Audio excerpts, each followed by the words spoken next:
Hi, welcome to the Highland Park Historical Society's June 2022 program. We're excited to have Professor Alicia Schatteman here. She is the current director at the Center for Nonprofit and NGO Studies at Northern Illinois. Can you hear me okay? She received her PhD in Public Administration from Rutgers University, Newark, and a master's degree in Communication Management from Syracuse University. She consults and conducts research in nonprofit strategic planning and performance measurement. Prior to returning to school for her PhD, she worked for 10 years in the public and nonprofit sectors as a communications specialist and then an executive director. Tonight, she's talking to us about Lea Demarest Taylor. And I'm going to leave this to her and about her research and her expertise in this very interesting tie with Highland Park and the Chicago Settlements House. Thank you. Alicia? Well, thank you so much for having me. I'll give you a little bit of background, how I got to this. So first, full disclaimer, I feel like a lawyer. I am not a historian. I am not an archivist. I am not a librarian. I have borrowed some of the methodology and what I'll discuss tonight, but I'll tell you a little bit about how and why I kind of got interested in this. So I'm originally born in Canada, Ontario, Canada. And I moved to New Jersey to be with my then New Jersey boyfriend, and then we got married. So I was working at the New Jersey Historical Society. And it was the first time where I got introduced to library archivist work and this whole area of, we have somebody in the waiting room here, especially American history. I knew very little about American history before I moved here. So I kind of got bit by the history bug a little bit by working for the Historical Society. I did membership and communications. I was not in the library or the archives at that point. As Nancy mentioned, I became executive director of this history center. We operated 2 historic house museums. One on the left was the Crane House, 1796, and one on the right was the Schultz House, 1896. So I had to learn a lot of American history over those two centuries. And again, I learned a lot. I had a lot of fun, and my bent is always towards kind of that arts and culture background. So many of you might know that the settlement house movement started in London. 1894, the first settlement house opens Townby Hall, and interestingly, hopefully I'll get to go there next summer for a study abroad to Oxford for 6 weeks to teach a class there on the settlement house movement and how that started in the UK and then moved over here into the United States. So that's where it got its start. I didn't know a lot of this. What I knew when I moved to the Chicagoland area is everybody knew of Hull House and Jane Addams. And I was like, well, what did she do? And so learned about her start in Rockford and then starting Hull House.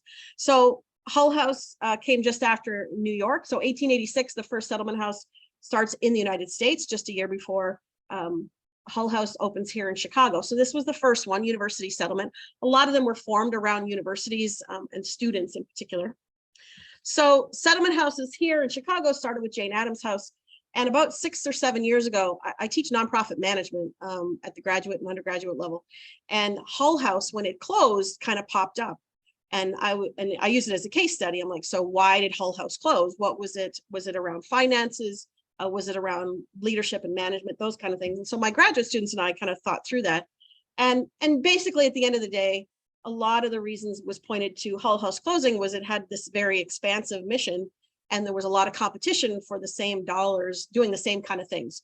Childcare, after school care, GED classes, healthcare. I mean, there's so many more social service agencies now in Chicago than there were back then when Hull House created. And their mission didn't really shrink or morph over time. It's kind of stayed this very large thing, and it was really hard to manage, more competition. So Hull House has kind of got me thinking, well, how many other settlement houses are still around in Chicago? Turns out there's not that many. There was about 36 or so at the height of the settlement house movement at the end of the 20th century, end of the 19th century. And then what we have now is really 4 or 5 really left. And they look very different than what they did kind of originally. So then I started to like, well, which ones made it? Why did they make it? And Hull House ended up closing. And that's where my interest in the Chicago Common Settlement House bubbled up. So this is Graham and Leah. So Reverend Graham Taylor was a peer to Jane Addams. They were of the same generation. He was a clergyman from the East Coast. his family and Leah's family both were in the Dutch Reform tradition, Presbyterian tradition on the East Coast. He ran a church before they moved here to Chicago. And he was always thinking about the settlement house movement. He was asked to move to Chicago to be part of the seminary here and teach classes in the seminary. But he wanted to do more than that. So he was thinking about the settlement idea. He went to see Jane and she kind of convinced him this was a good idea. At the time, they had 4 children. They were all pretty small. Leah at the time was 11 and her youngest sister was like 6. So that was very uncommon at the time. Jane Addams never married and didn't have any children. And she was not a fan of little children moving into the settlement house. That was not her intent. And so he kind of bucked a little bit of that trend. So Leah really did grow up in the settlement house. As I said, she was 11 years old.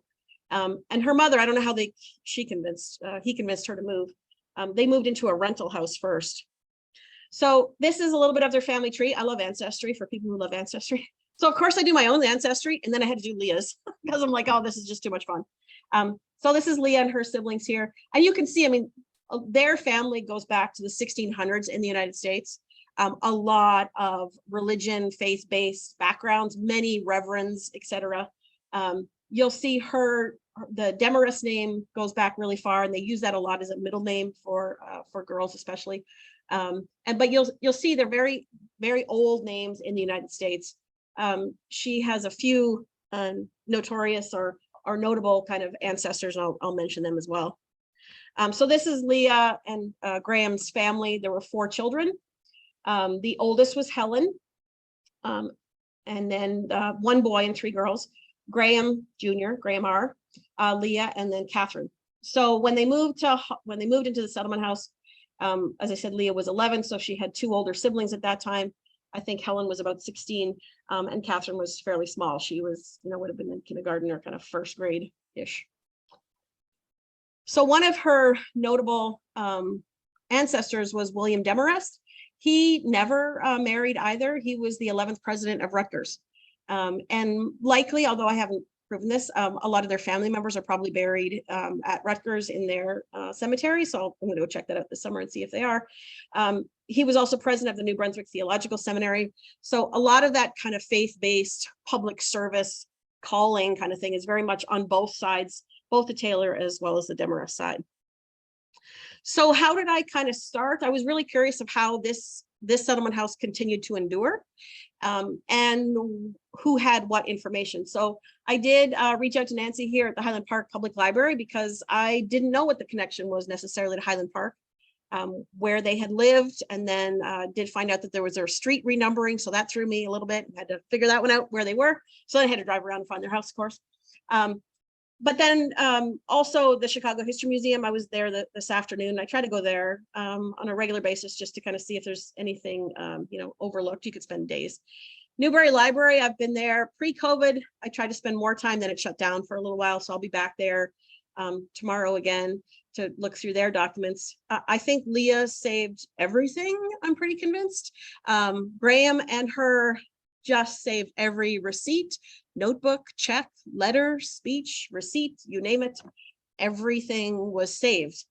So it exists a lot at the Newberry, some at the History Museum, and then smaller collections at the University of Illinois, Chicago, IIT. I was up at the Wisconsin Historical Society's archives last month because letters that were written from her to other people end up in different archives as well. So I'm just having fun hanging out in the archives.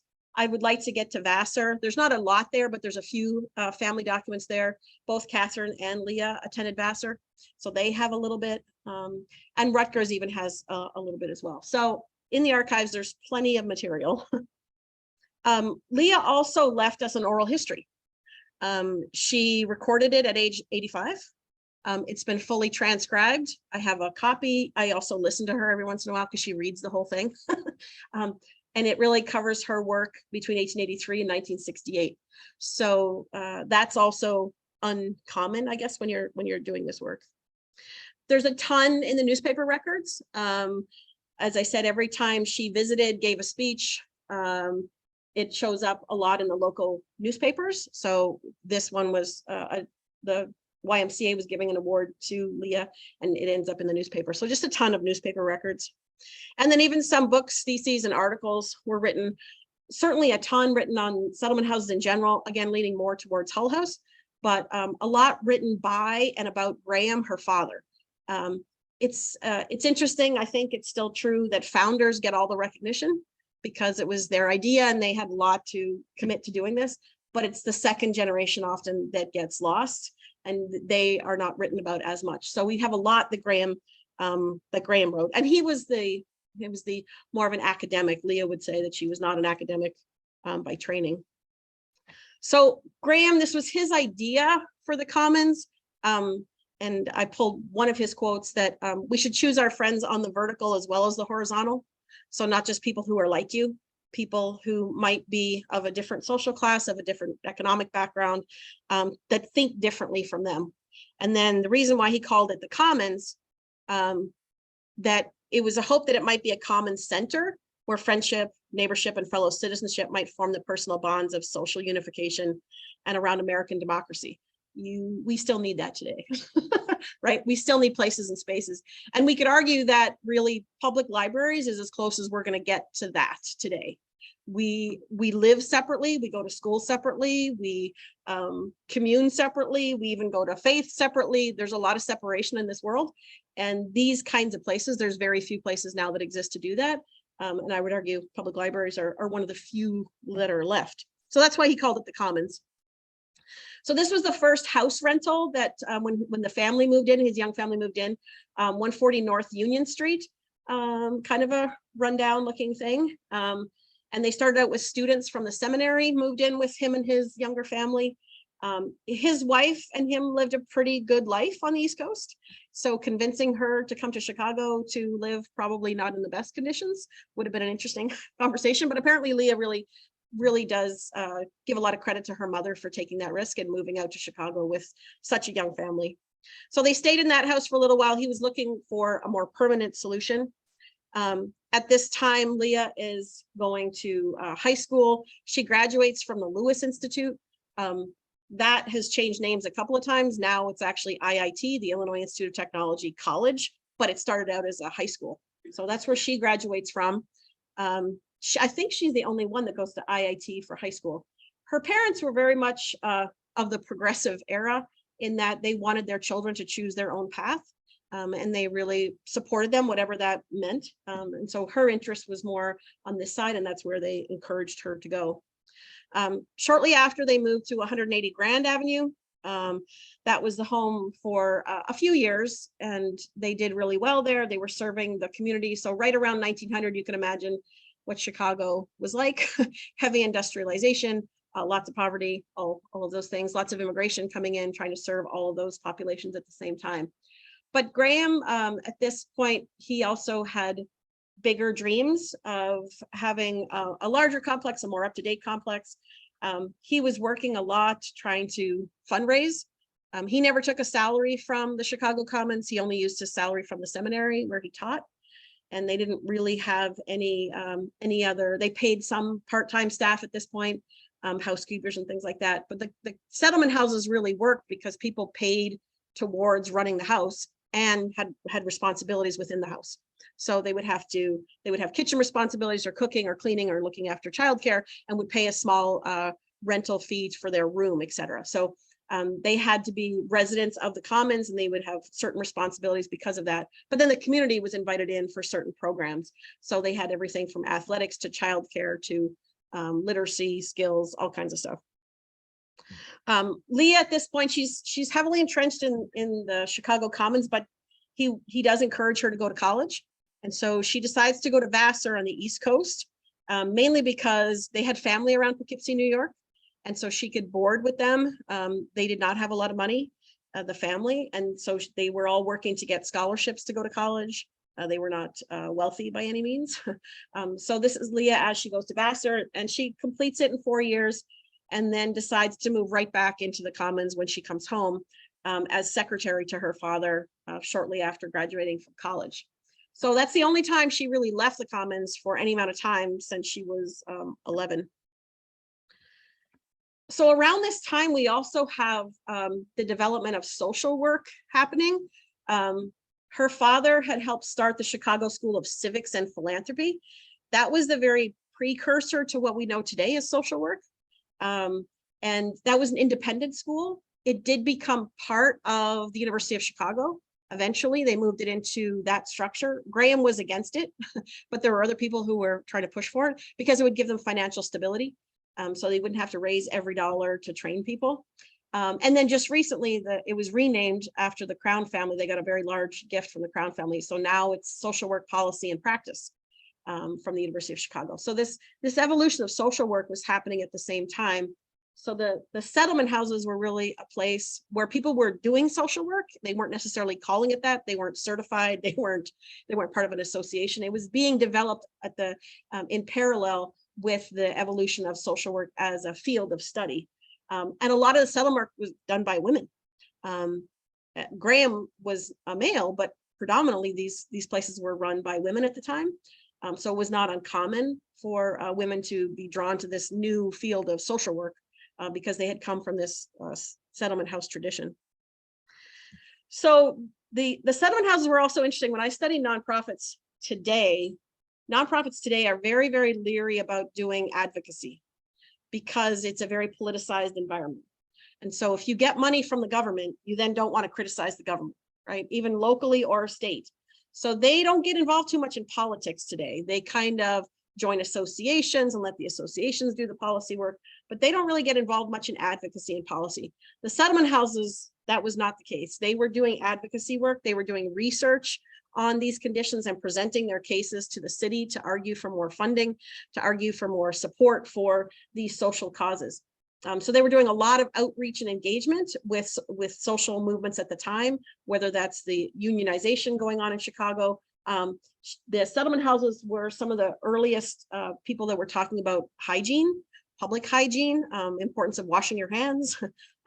That you can imagine Chicago in that time, it was very dirty. And so they were trying to get people to understand the bacteria, the importance of cleanliness to keep healthy and safe. So they were doing a lot of that work, which today we would almost be like public health work, was being done by the settlement houses. Because so many of these settlement houses were cropping up around the country, Jane Addams founded this federation to try to knit all of these settlement houses together to work on these larger scale. And Leah served as president 2 different times in the 30s, again in the 50s. And she worked on various studies, such as, this one published by young working girls and unemployment. So in her lifetime, she had lived through the First World War. She had lived through the Depression. She had lived through the Second World War. She had lived through civil rights. She had lived through women's rights. Like the time span that she was running this organization really touches on all of those major national events, as well as a lot of social events. So in the early years of the settlement house, a lot of it was driven almost exclusively by donations. They were sending out annual reports with solicitations. The things that you might see today, kind of traditional fundraising, although that's not necessarily what they called it. As I said, Graham never took a salary. This is according to Leah, a lot of the board members were generous, she said, in their own way, but they never got involved in fundraising. And it's funny, when I talk to nonprofit boards today, it's still the same way. They have a hard time getting boards interested in fundraising. They were lucky to receive several endowments. So this in particular one came from GEP Dodge. He was a member of a very large company. So things like that would keep them afloat for a little while. But they were always kind of hand to mouth since the very beginning. So these are just some of the community conditions and where they worked in Chicago. A lot of poverty, a lot of high density things. That's Graham off to the far right. There was a lot of classes going on in the settlement houses at the time, both for women and for men, job training, workforce development. A lot of different backgrounds were mixing and coming together in the house. Childcare is and was difficult for women who had to go to work or families that needed childcare responsibilities. So the Commons was often a way for them to go to work. They would look after the children so they could go off and earn a living, and they could have some, decent meals at the same time.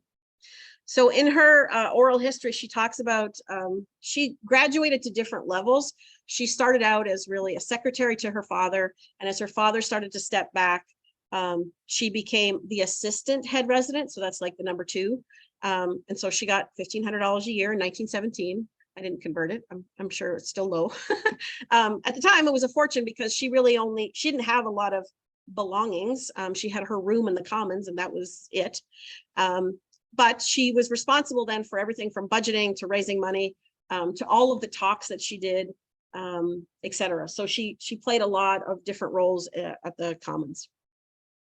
In 1918, so she is, let's see, just under 40, in her 30s, her mother dies. She passes away. So that's, Leah is named after her mother, but she doesn't have the H in her name. I still haven't figured out why they didn't give her the H, but whatever. Maybe to distinguish them, I don't know. Because Graham, her brother, had the same first name as his father. But anyway, her mother passes away. She wasn't sick for very long, but that really, it really disrupted the family, certainly, especially her. Her mother was more quiet and in the background, but Leah really looked to her as being kind of the steady hand, and really important to keeping the family going in these really meager kind of conditions in Chicago. So at certain times during the years, Graham would even lend the organization money, and he didn't have a lot, but he would lend it money. The Lawsons, they were publishers, I guess, of the Tribune at the time. They would send wires. There are copies of wire transfers that they would send to the bank and just say, okay, I'll cover this much at the bank, signed, Victor Lawson kind of thing. And it would come over like a wire transfer. And McCulloch, they were, Frank and Katharine McCulloch were lawyers in Chicago.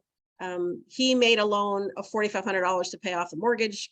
And these things would randomly pop up and then they would be okay for a few more months. So Graham worked really hard at making these connections in Chicago, especially among these big movers and shakers that had also this kind of social justice bent in the work that they were doing.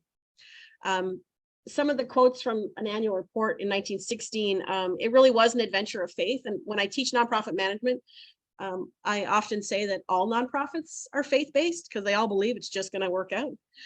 Give it faith, and a lot of them just do. Through grit and determination, a lot of them do. So what Graham really tried to do during his tenure was that they would have enough endowment to cover about 50% of the operating budget for the organization. Now, today, the only ones that there's really very few organizations that get that close unless you're a foundation. Community foundations and family foundations, they live off of a lot of interest today, but fundamentally operational things, most nonprofits don't have anywhere near 50% of their income coming from endowment interest, although they could dream, I suppose.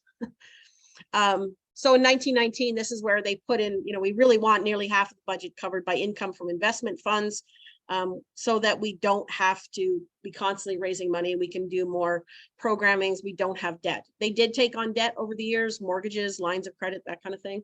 Eventually, those things were paid off over time.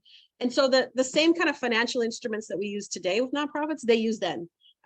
We do the same thing today. The nonprofits now can issue bonds. That's how you get large theaters built. That's how you get large nursing homes built, as they go to bond, just like government. They often take out mortgages. So the same kind of things they were doing on a much lower scale, but they were doing it then and then.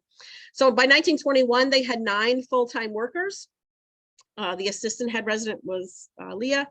A secretary, they had a lot of part-time positions, nursery directors, neighborhood workers, and then 5 part-time workers, housekeepers, the director of the gymnasium, that kind of stuff, and then a lot of volunteers at the same time.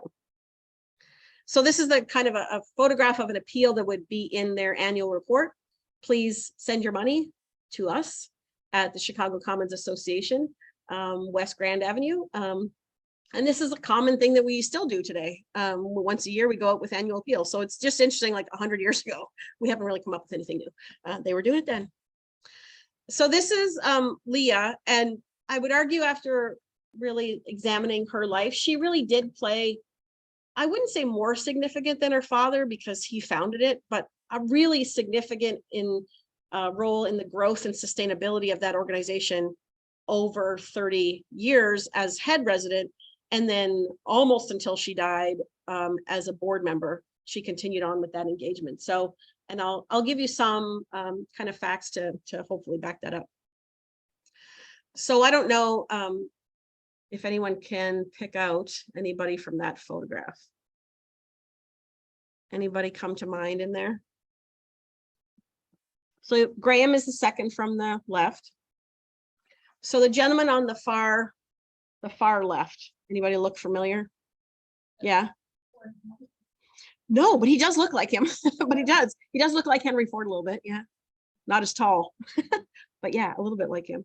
So this is an interesting picture. I forget if it's in the History Museum or the Newberry. It popped up because they were actually on a fundraising tour, and Leah happened to show up. So it's one document I can prove that she was there during this. One of the very few women that would have been allowed in with this group of collection of men here. So Julius Rosenwald is them. Yeah, so he's off that far left right there. Now he is a peer to her father. He's older than Leah, but he did give to the Chicago Commons. He gave a lot to Jewish and African-American causes during his lifetime. This was one of the, I think this is one of the train rides. They went down to Tuskegee, Alabama, because he was also donating there. So they went down to see kind of what his money was doing. But Graham was constantly at him, like, you got to make sure you're given to home, and we're working with those same folks here, and they need your support. So he was one of them. I mean, I think near the end, Lawson got kind of tired of his appeals, but Graham was very much, front of mind with working with Julius Rosenwald and all that. So it's another Highland Park connection that he was here. The house isn't here anymore, but the park is still there, right? They created a park after him. So another little tangent. So Victor Lawson, this is one of the Western telegrams. She telegrams her father. So he's living in California a little bit at this point when he's older. And she just says, Victor Lawson leaves Chicago Commons, $100,000 unconditionally. And that is equivalent to about 1.4 million today. When I did the math. So these kinds of things would just happen at the time because they had built these long-standing relationships with some of these very wealthy individuals in Chicago. She herself admitted a lot that she was not an academic. She gave a lot of speeches. She was not as refined as her father. She was not a pastor. So her father spoke with the pulpit, and that was not Leah. She was a tiny little thing. But she did speak at a couple of many conferences. This one in particular, this was in Toronto, Social Welfare Conference in 1928. So some of her notes, all of this is in the archive. She draws little notes, and luckily her handwriting isn't too bad. I can read most of it. So when she talks about how the organization was really able to sustain itself, it was really just some from family. Some was emergencies that they could go out and put a call out. Some was bank loans. So it was really a hodgepodge of things to kind of keep it afloat during some really, really financially distressing times. So 1921, she becomes head resident. She takes over officially from her father. Now it's interesting, when I study founders and nonprofit organizations and those that are founded, that's the hardest transition from a founder to the next person, because founders don't want to let go. They created the baby, and they don't want to hand the baby off to somebody else, even if it happens to be your daughter. This is really bumpy. Typically, there's usually a lot of hurt feelings. It's very hard to do change because that founder's like, that's not what we wanted. That wasn't my intent, yada, yada. But this was very, we would call it today like succession planning. When I talk to nonprofit organizations, they need to think about succession planning. Graham and Leah really had the plan in motion that she would eventually take over. Now, she was tempted to do other things, and some letters in the archive said at the time when Chicago was really growing, there were many opportunities to run other social service agencies, in particular what became the United Way, for example, and the YMCA. So they were getting very big at this time. And she was being asked to do those, to leave Chicago Commons and go work for these other organizations. And she had a little bit of, emotional angst over that. And she decided, no, this is really my calling. I want to stay. But she was tempted a few times, and she wrote letters back to her father saying, I'm not sure, like, you're such a big shadow, right? How am I going to come in and make my mark on this organization? So just interesting how that kind of transition worked. And I think because that transition worked so well, she then set up the next generation after her, because she had a template and what her father was able to do with her. So Judith Ann Trolander, she wrote this in 1975 on the settlement houses. And it really kind of typifies what I can see in a lot of the archives. So she was just as comfortable talking to the person on the street as she was talking to the mayor. So she could go to the civic meetings and go to the social engagements where she knew the people that she had to reach because they had money. So she knew the Palmers, she knew the Lawsons, she knew the whatever. But she lived among the people. She did not, she never left the Commons until she basically retired as head resident and then moved to Highland Park. So her life was among people. And you can imagine today a social service agency requiring their social workers to live among the people they're helping. Like, who's signing up for that? I don't know who's doing that. Certainly social workers do not do that today. They go to the community, but they don't necessarily live among the people. So this was just an interesting thing from Judith's book. So in 1924, they're successful in getting a new building. And this is where Graham shines. He's on the pulpit almost, announcing people, you know, that we have this new building. We want you to come check it out. We need your support. We want to help you. We want to help your families, that kind of thing. So this is a well-known photograph that is often when people look up Graham, this is kind of what you see him doing. And he's in his element. You won't see this. Leah doesn't do this. She is not that person that her father was. She's more of a quiet behind the scenes, getting stuff done, but not a reverend, not a speaker in that way. So they move into 955 West Grand. You can see it there on the right. It's now the Bennett Day School. They built on, and it doesn't look necessarily the way it originally looked. The interesting thing was when it was being designed, one of the architects who was a student at the time was living at the Commons. And he later married the oldest daughter. I think all the girls would not have gotten married because they were so independent minded. And I think it's only because he probably lived at the Commons that he had an in, George Carr, and he worked for Pond Associates, who actually designed the house on Grand Avenue. So just an interesting little thing and that building is still there. So in the 1930s, the World's Fair comes to Chicago. We're in the height of the Depression. And the Chicago Commons is even more necessary now because you have people who are being thrown out of work and they don't have access to good housing. All of those kinds of things are all happening, and the great migration from the South to the North. So a lot of poverty, a lot of worker unrest going on if you were so fortunate that you were working. And the Commons is again advocating for the individual plight of these families. By 1938, her father passes away at 87. So he lived a good long life, but at the same time, no one's ready for that, to have a founder. After the mother dies, and she dies pretty young, after she dies, he does remarry. It's kind of a small little segue. He does remarry. They don't have any children or anything. And he moves to moves to California for a little while. But he did die here in Highland Park.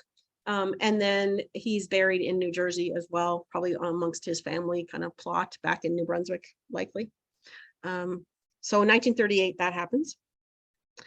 Around 1930, she's asked to go to the White House. She's invited a couple of times to Washington to speak in various capacities, sometimes as president of the National Federation of Settlements.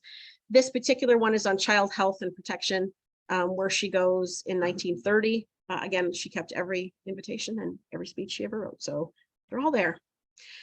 In the 30s, where there's a lot of economic depression going on in Chicago, they're actually raising a significant still amount of money. They have the largest number of donors, and she keeps really good records of all this. The largest number of donors, how much they're giving year over year, how much their gifts are. So in fundraising, I'm just going to grab a water, giving a little bit of money at the bottom. This is still what we teach. You want a lot of people giving $50, $25. You want a few more of those giving a little bit more, a few more of those giving a little bit, and a few giving a lot, right? It's pyramid. They're doing that in 1930. And she's categorizing this. Some of my nonprofits today don't do this. They don't have as good a records as they were doing. And this is all, manual record keeping. She does become the first woman to be appointed to the Metropolitan Housing and Planning Council in the 30s. And she gets heavily involved in advocacy for public housing. As people were coming into Chicago, there wasn't enough affordable housing. And so she really wanted to support that. And this continues all through the war and even after the war as the soldiers are coming back, really getting involved in local politics, although she's not interested in running for office. In 1940, they start a credit union. and they had about 200 members by 1940. They were using WPA workers during the war at the Commons, but then that was ending, so she had to come up with other ways that she was going to staff all of these things. They go through a merger with Emerson House. There was a lot of transportation changes going on in Chicago, and so some of the neighborhoods were shifting, and Emerson House was one of those.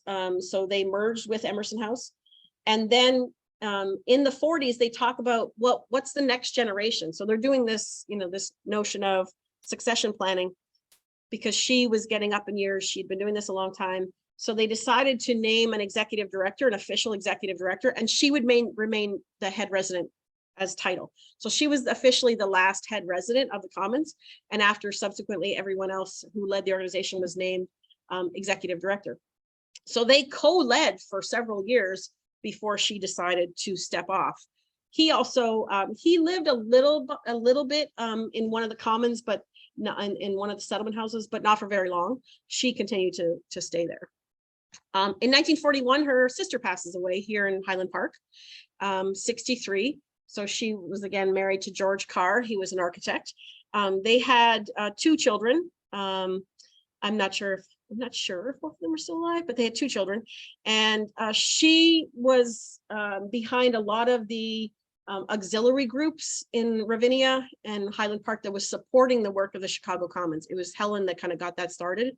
And then Leah would come and talk to those groups, but she's the one that really got that up and running. A year later, her brother passes away.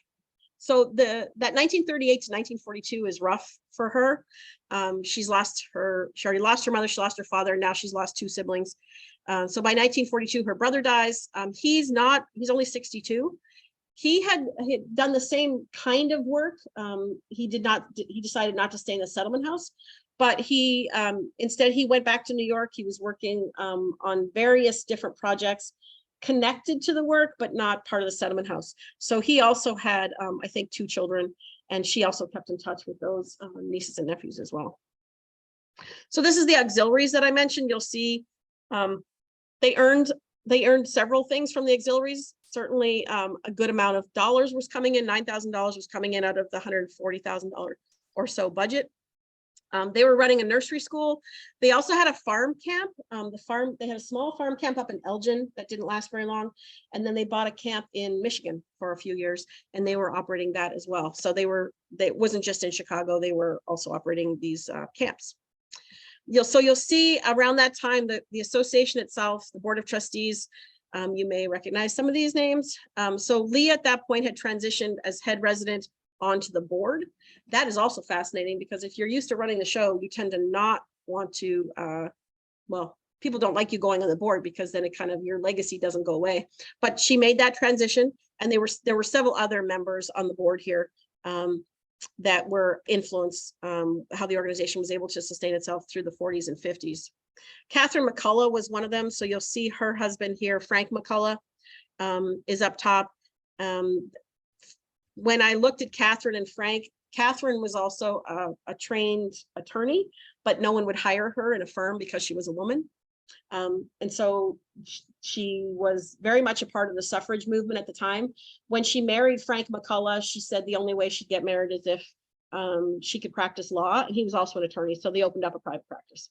And so the 2 of them practiced law independently and started their own firm. So Leah really did surround herself with a lot of these very strong, capable women. So the auxiliaries, as I mentioned, Oak Park River Forest had an auxiliary. Frank McCulloch, so Katharine had an auxiliary. And then the auxiliary here in Highland Park was named after Helen Taylor Carr, her sister. So 1954 is the 60th anniversary of the Commons. She was honored at several different luncheons across Chicago, but then, and she always used it as a fundraising thing. She was always fundraising. You'll see here by 1958, they have 4 different properties. So the Chicago Commons itself had now really relocated to Taylor House and Emerson House. And they have this camp in New Buffalo, Michigan that had since been closed, and also a youth center on Ashland Avenue. So these were their 4 properties that they were operating in the 50s. So the interesting thing to me, studying her and her background, and and how long she worked with the organization. She's been the only woman that's run this organization since it started. So as much as she did, there's never been another woman since. She was head resident from 1921 to 1948, but continued on the board until 1954, and that didn't stop her engagement. And I'll show you one piece around her fundraising skills. So William Bruckner took over, Frank Seaver, Frank Schell, Dan, and then Edgar Ramirez is the current executive director. So a long lineage, but only woman to run the place. Pam Bruckner, she is the William Bruckner's daughter. She reached out to me and I reached out to her. We found each other online. She called her surrogate grandmother. Leah didn't have any children or grandchildren of her own, but because William Bruckner was the executive director, they would spend time at her house in Highland Park here. And she did offer to pay for some of her college expenses, which was rather nice of her. So she just had a ton of different kinds of public service, from the settlement work that she did, but also this, as social work itself was becoming a discipline, she got involved a lot in that. The Chicago Council of Social Agencies, Welfare Council of Metropolitan Chicago, Cook County Bureau of Public Welfare, chairman of the Housing Committee, just all kinds of stuff. Chicago Recreation Commission, they were trying to establish more parks in Chicago so that children would have more opportunities for health and physical wellness. So it was all encompassing. It was housing, it was employment, it was literacy, it was childcare, it was public health, you name it. She was heavily involved in the immigrant community, trying to support them as they made the transition into Chicago. She got involved in the Council Against Discrimination and sat on the board of the Chicago YWCA, so very extensive. In Highland Park, she was a member of the League of Women Voters, and helped to start, if not found, depending on what you can tell, the Human Relations Commission, which, as I understand, has now been renamed the Advisory Group. So they've dropped the commission names from all your Highland Park, but it's now an advisory group. So she helped start or started the Human Relations Commission.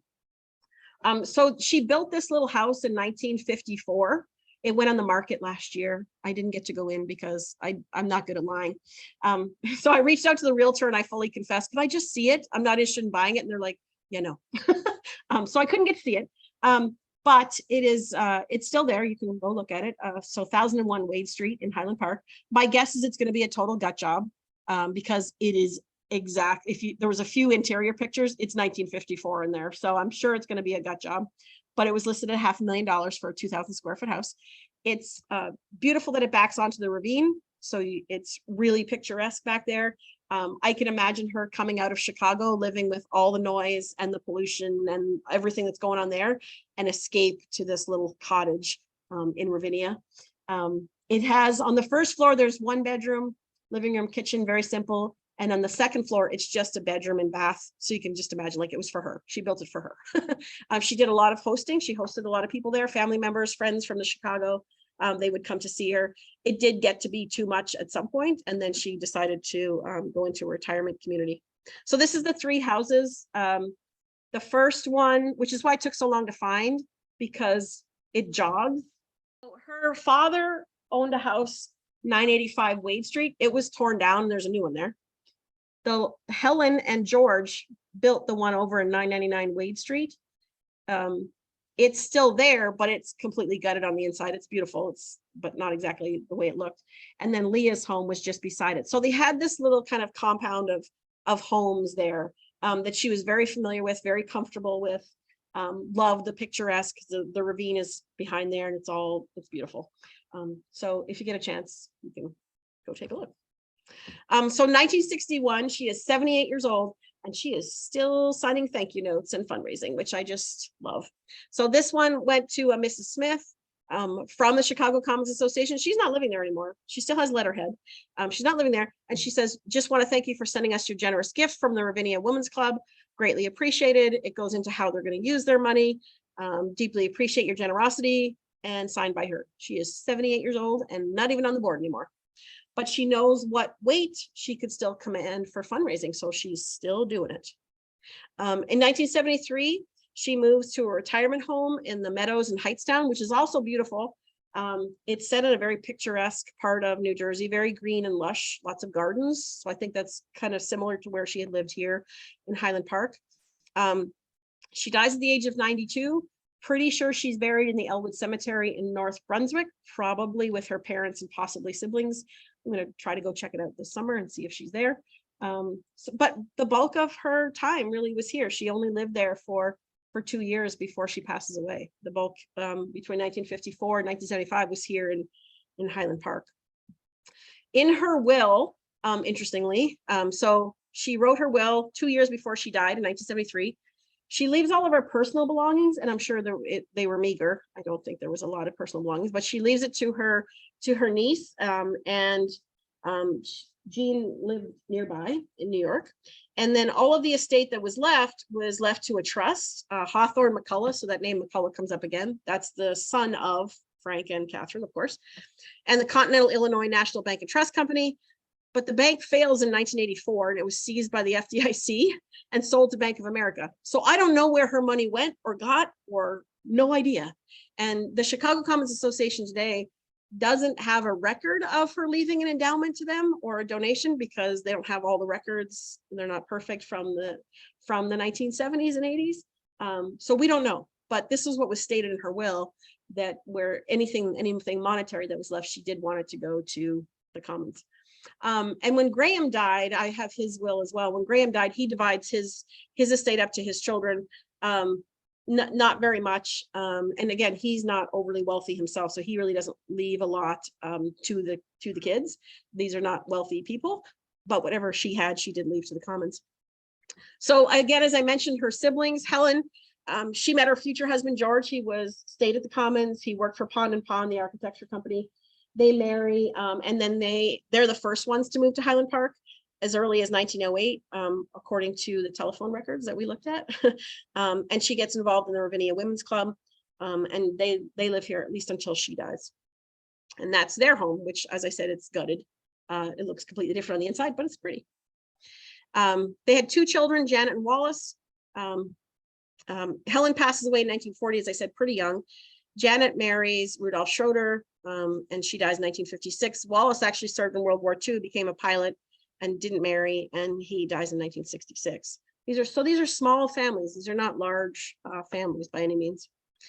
This is Graham. He marries Florence Taylor, no relation, same last name, because I've checked the ancestry, but they did have the same last name. They had 2 children, Graham III and Jean. He did a lot of work as a civic leader with the Commonwealth Fund in particular. Graham III went to Harvard. He served in World War II. They end up having 5 children. He just passed away last year. I was like this close. I was going to run out to Boston to his memorial service, but that would have been weird.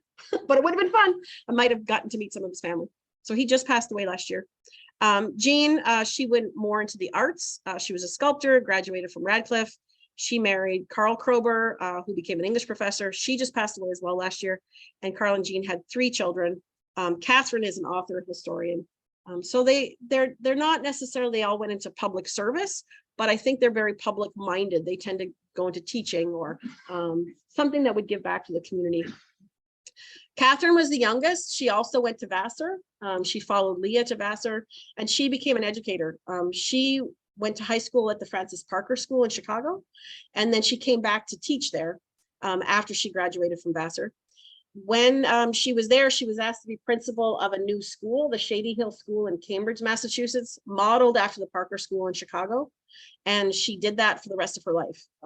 She did not marry, and she passed away shortly after Leah. Leah dies in 75 and she dies in 79. All of her records are at Harvard, the Schlesinger Library. I can't even say it, that one. So there's probably more to learn about her and her life, but very committed to public service, just in a different way. She really became an astonishing educator, and her and Leah traveled pretty regularly together in their pursuits. So Chicago Commons is still around today. It has really morphed from what it was, but still has stayed true to serving the communities in Chicago that need help, particularly around counseling, children after school support, that kind of thing. Okay, so now I'm happy to take any questions. Start video. There you go. That's not Alicia. Just so you know, and I'll put it to speaker view. Should we do this? Yeah, kind of like we're doing I'll put it speaker view. How's Oh, there that? you go. Ooh, all right. Woo! That's a lot of glare. Yep. Okay. What do we have from the audience in our digital audience? Wait. So they're no longer a settlement house. They're very much a traditional social service agency. So the settlement house itself doesn't exist anymore. No one lives there. That really transitioned, I would probably say. So Leah would have been the last generation. That's kind of why I called it like betwixt and between. She had inherited a certain model from her father, but really had to create a different model in order for the organization to survive. So they no longer have residents like they would have. Similar to YMCAs used to have housing for people. You could rent a room. Actually, people lived in the YMCAs. They no longer do that. Same kind of thing. It was an evolutionary thing. Today, oh, there's social service agency. Oh, I'm not sure where it is. Because it's not anywhere near where it was. No, it's a very traditional kind of office space now. Yeah. So what was the dynamic between Chicago Commons and other settlement houses and local government? Yeah, good question. Not mine. She's like, that was good. So it depends on the era. I would say they did have so there were over 36 of them that existed at one time. And so when they were at their height, where there were that many of them, they had a lot of clout with government, but they were also highly critical. So they were doing research on their own to talk about the problems in Chicago and pushing government to do more and be more. But then they started to shrink back, right? Over time, a lot of them closed over time. So they didn't have the same amount of clout that they did early on. Jane Addams was a force. So when Jane was alive and Hull House, they were certainly collaborating. Graham and Jane worked well together. Jane worked with a lot of the settlement house workers together. Leah would have been, Jane was more like an aunt, so she wouldn't have been a peer, but certainly highly respectful. And Jane Addams could open doors that other people could not. She won a Nobel Peace Prize. I mean, she won all kinds of prizes. So she certainly had a lot more command and a lot of respect in Chicago at that time that other people in the settlement house just didn't have. Okay, so this is a continuation of that excellent question from Diana. Did roles contract or expand over time? Did they work harmoniously, etc., together? Which roles are we talking about? Well, this is between the Chicago Commons and other settlement houses and local government. Yeah, I mean, I think they did work collaboratively in many cases. They parsed out the city. This was kind of their region, and this was kind of the community that you worked in, and this was the community that you worked in geographically. Mm-hmm. And those tended to shift also when expressways were being built. And all of a sudden they're slam bang through a neighborhood, and it divides a neighborhood, and then things had to shift again. So some of them, there was external pressure that kind of got mixed up. But I do think they were highly collaborative because they were all working towards the same goal of really supporting the most needy citizens of Chicago at the time to make the city better. So I think they all had the same common mission. Now, Katie asked, was there a connection with this settlement house and the Chicago Boys Club in Chicago? No, not that I know of, not that I've been able to see. That organization name has not come up. And as far as I know, Leah wasn't even involved on that. The other thing is maybe as a volunteer or a board member, but not that I've seen, no. Okay. I don't mean to put, do you mind commenting? Because you're the one person in this room who may have met her. Do you mind commenting about that? Hold on. Well, so you have to tell us what she was like. Like, I can only read what she was like. Well, I was right. Yeah. Yeah. All that outgoing. Yeah. That's what I get from. Quiet, but very nice. Yeah. Yeah. And not well, you were 10, so it was hard to look at scale, but from what I can see in pictures, she was very small. She was a tiny woman. So she wrote really well, but she wasn't overly confident in her writing from what I can gather, because her father was right. He was the they revered him. what was funny is when he would write letters to them, I don't know, this is maybe odd, he would write letters to his children and he wouldn't sign it like dad. Oh, No, he would sign it like Reverend Graham Taylor. Like, it's very official, it's very formal. But that's how he would sign his letters to. So like they were full of love and endearing things, but then it would be like Reverend Graham Taylor. Like, okay. Yeah. So I think that again, they're coming from kind of a Presbyterian Dutch Reform background. It's not right. yeah. Yeah. She was It's not warm and fuzzy. Right. It's not warm and fuzzy. Her heart was always in the right place, thank goodness. Every time that she came up to something like, so when they, there was a lot of tension between the Italians, the Polish and African Americans in the communities where they worked. And lots of stuff going on at the city at the same time. So every time something bubbled up to the surface, I'm like, which side is she going to be on? Which, how is she going to handle it? Because eventually it all ended up in the neighborhood, right? No matter what was going on in the world, it ended up in the neighborhood. So she would have to do things like, the basketball courts. Okay, Italians, you get to use it on Tuesday. Poles, you get to use it on Friday. African Americans, you get to use it on Saturday afternoon. Because it was her way of kind of making everything equal access, but not creating more tension. She did put her foot down certain things, like the Chicago Commons is one of the first, they offered kindergarten classes when public schools weren't doing that yet. And she refused to make it segregated. She's just like, I'm not doing that. To make it segregated. It was not segregated from the very early beginnings. And there were people who weren't happy about it. And she didn't care. I was like, okay, so that's cool. Yeah. So she was on the right side of some of those things. And that's really how they've been able to sustain themselves, because they did move away from that model. Most human service agencies now, they're almost all funded by the state. Because government has gotten out of a lot of the provision of public services. So they have contracts with the state of Illinois. So even Catholic charities, yep, all of them. They all are in contracts with the state. And so that's a different kind of organization than Leah was running. She was running almost exclusively on donations. Today, most health and human service agencies, 80 to 90% of their budget is coming from government contracts, which makes it really hard to challenge government because they're paying the bills. So you can't criticize the Department of Family Services because they're the ones writing the check. And Leah was not beholden in the same way that today's executive directors have to walk that razor blade. So very different organization, yeah. Did somebody else have a comment? Something popped up, but I didn't see it in the chat thing. Oh, sorry, let me look. I saw it flash, but. Oh, so yeah, it was just Diana asking about which immigrant groups. So different waves of immigrants when they first got there, a lot of them were Italians, but then that changed over time. So Polish and more Eastern Europeans were coming in, and then African American communities. So it evolved over time when she was there. How did the Chicago Commons acquire the new Buffalo family camp property? Yeah, donations. They just put out the call, and just like everything else, they panhandled their way into getting the property. But then they realized it was just too expensive to maintain. So many organizations at the time had these country properties to take kids out of the filthy cities and all that stuff. So they weren't the only ones. There were many of them that had properties in Illinois and Wisconsin and Michigan. But it's very expensive to maintain those properties. So they eventually decided to let it go.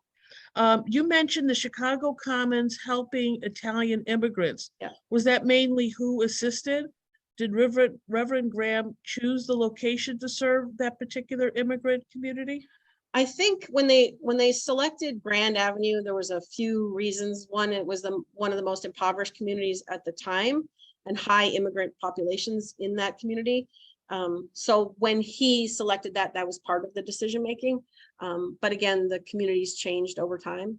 And so it was serving different populations depending on, the immigration patterns at the time. Excellent presentation. I appreciate you bringing awareness to the Chicago Commons and Leah in particular. Thank you. You're welcome. She's under my skin now. I have to live with her every day. So it was her birthday on Friday, June 24th was her birthday. And I was thinking about her all day. And that's weird, right? I mean, she would be like very elderly right now. But super elderly, yeah. but I think about her because there's kind of a resurgence in interest in that period, because we preserve and talk a lot about men's contributions in that period, especially founders. So there's a lot written on Graham. He has several biographies written about him. And the women get lost, especially the second generation of these women get lost. So I don't know what'll happen with the story. I don't, I'll keep digging and having fun. I don't know what it'll result in necessarily, but there's so many other stories that are out there. Leah and others, and I keep digging up little kernels of them, that their stories deserve to be told. You can see her tenure of the organization was through some of the most difficult and challenging periods in American history, let alone Chicago history. And she survived and thrived and passed it on to the next generation. But now social service agencies are facing different challenges. One being they're pretty embedded in the public system. So most social service agencies don't have a choice. They have to take public dollars to survive, because that's the model that we've allowed to happen, which means they're not going to push for change because they can't advocate on one hand and cash the check on the other. So I think Leah would be very unhappy with some of that. The other thing is around social work. I think as a field, it's evolved as well. Unfortunately, it has tended to attract a lot of women, and they tend to be very undervalued and underpaid. So we haven't moved too far beyond the settlement house worker, which were predominantly women, to very lower paid social work and same with teachers. I mean, the kind of traditional female roles have continued to be undervalued and underpaid. So I think she would also be unhappy with that if she was to be back here. So I hear her sometimes like, oh, we should do something about that. And we still have lots of issues, right? We still have lots of problems trying to figure out how to get people to live together and talk to each other. And that's really a challenge in today's society. You don't have many people who want to go live in the worst neighborhoods in the country just to understand them. Like, nobody's signing up to do that. But famously, Jane Byrne, who was mayor of Chicago, moved into, I think it was Cabrini Green, for a period of time. Yeah. And things did improve in her presence there. The mayor of Newark did the same thing. Booker, he moved into public housing in Newark for the same reason. And he was African-American, but he was educated in Harvard or Yale or one of them. And he really wanted to get to know people there too. So that's good, but doesn't solve a whole lot. It shines a spotlight for a short amount of time. And then what, right? Systemic change isn't going to happen if we just do that a little bit. And I think she wouldn't be happy with that, but yeah, there's a lot. I mean, I would say go to your local, I mean, in the local library here, I'm sure they have some, particularly around Jane, right? In Chicago, Hull House, there's just been a ton that's written about her. Graham wrote an anniversary, a 40th anniversary book about the Commons, and that's probably the most comprehensive up to the 40th anniversary. Then they did another one of the executive director, Seaver was his last name. He wrote another one about the organization, but that's really organization specific. It doesn't give you kind of the context of what was going on in Chicago. So that's some of the challenge in talking about her, is you have to understand what's going on in Chicago at the same time, and the country. And I'm not a historian, it blows my mind sometimes. So yeah, Nancy, you have a suggestion? Women Building Chicago is a good one. Yeah. It's like an atlas. I mean, it's like a dictionary. It's this thick, and is it a reference, right? You guys have it in reference, or you can check it out. Okay, so like it's a massive book. Women Building Chicago, and it's all about these. And Leah's in there. She has an entry in there. Very cool. You have it. It's so good. Yeah, I bought a copy on eBay because it's so dense, and I wanted my own copy. And I found it on eBay. So that's where I bought it. eBay is the best place. eBay is the best. So you can get all, and we do have some women.